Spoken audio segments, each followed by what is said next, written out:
आज हम हिंदी का पाठ 12 कृष्ण सुदामा उसके एक्सप्लेनेशन समझें।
सुदामा को देती है। जब भी हम किसी फ्रेंड के घर जाते हैं तो अक्सर हमारे माइंड में ये आता है कि उसके लिए क्या गिफ्ट लेकर जाएं। ऐसे ही सुदामा भी मान गए थे और वो कहते कि ठीक है, मैं चले जाता हूँ अपने फ्रेंड कृष्ण के पास, वो मेरी मदद भी कर देंगे, लेकिन मैं क्या गिफ्ट लेकर जाऊँ। भेंट का मतलब होता है गिफ्ट, यहाँ लिखा है भेंट, इसका मतलब है गिफ्ट। तो वो अपनी पत्नी से कहते हैं मैं क्या भेंट लेकर जाऊँ। तो उनकी पत्नी क्या करती है, अपने पड़ोस वाले से थोड़े से चावल ले आती है और उन चावल को एक पोटली में बांधकर सुदामा को दे देती है कि यही अपने दोस्त को दे देना। अब लेकिन सोचने की बात यह है कि कृष्ण तो इतने बड़े थे, एक राजा थे, एक राजा को क्या सिर्फ एक आप नॉर्मल सी पोटली में चावल डाल के देते हुए अच्छे लगते हैं एज अ गिफ्ट। तो देखते हैं सुदामा उनको देते हैं या नहीं देते, और अगर देंगे तो श्री कृष्ण जी कैसे रिएक्ट करेंगे। उसके बाद क्या होता है, सुदामा घर से चल पड़े। उनका मन डावाडोल हो रहा था। सुदामा के मन में विचार आने लगा कि कृष्ण अब इतने बड़े राजा हो गए हैं, अगर उन्होंने नहीं पहचाना तो। सुदामा अपने घर से तो निकल पड़े, लेकिन उनके मन में कहीं ना कहीं एक झिझक महसूस हो रही थी। थोड़ा सा वो कंफ्यूज हो रहे थे कि यार मैं निकल तो रहा हूँ, लेकिन अब कृष्ण और मैं तो काफी बचपन से जानते हैं, और अब कृष्ण तो इतने अमीर, इतने बड़े राजा बन गए हैं, उन्होंने मुझे पहचाना नहीं तो फिर क्या होगा। देखते हैं फिर क्या होगा। चलते चलते सुदामा द्वारिका जा पहुंचे और कृष्ण के महल के द्वार पर खड़े हो गए। द्वारपाल ने पूछा, आपको किससे मिलना है। तो जैसे जैसे सुदामा आगे बढ़ते जा रहे थे, वह कृष्ण जी के महल द्वारिका में पहुंच गए और वहां जाके उनके जो द्वार था, यानी कि जो दरवाजा था महल का, वहां पे जाके खड़े हो गए। और उनके महल के बाहर एक द्वारपाल, यानी कि एक बॉडीगार्ड कह सकते हैं हम, वो खड़ा था। तो उन्होंने पूछा सुदामा से, आपको किससे मिलना है। सुदामा ने बोला, मेरा नाम सुदामा है, मैं अपने मित्र कृष्ण से मिलने आया हूँ। उसने अपना इंट्रोडक्शन दिया कि मैं सुदामा हूँ और मैं अपने फ्रेंड कृष्ण से मिलने आया हूँ। फिर देखते हैं द्वारपाल ने क्या किया।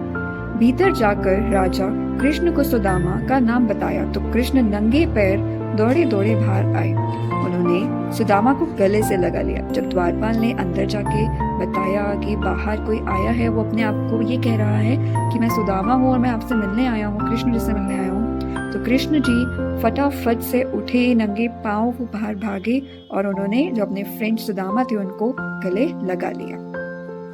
कृष्ण ने पानी लेकर अपने हाथों से सुदामा के पैर धोए, उन्हें अपने साथ सिंहासन पर बिठाया।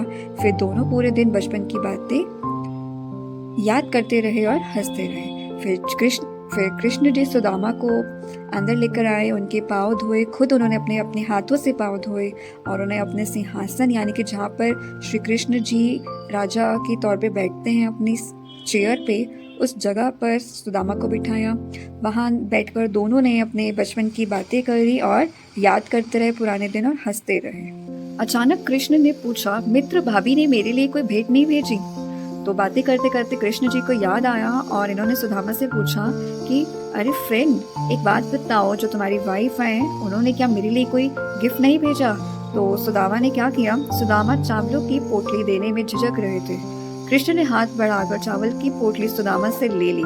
सुदामा जो थे वो चावल की पोटली लाए थे जो उनकी वाइफ ने दी थी उनको, जिसके अंदर कपड़े के अंदर चावल बांध के दिए थे। और सुदामा, जैसे मैंने पहले भी बताया, वो काफ़ी गरीब थे और कृष्ण जी एक राजा हैं, तो वो देने में थोड़ा शर्मा रहे थे कि यार मेरा फ्रेंड क्या सोचेगा, मैं तो सिर्फ इतना छोटा सा गिफ्ट लेकर आया, वो तो इतना बड़ा राजा है।